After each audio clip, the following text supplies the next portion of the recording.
そして4位から8位の選手ご紹介です。寺内入野選手4位、若松春衣選手5位、中山琴選手6位、加世田梨乃選手7位、新井ひまり選手8位となっております。誠におめでとうございます。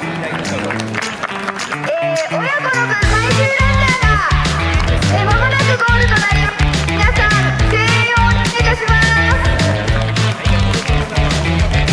56年女子の部の優勝者の皆様でした。誠におめでとうございます。今一度大きな拍手お送りください。おめでとうございます。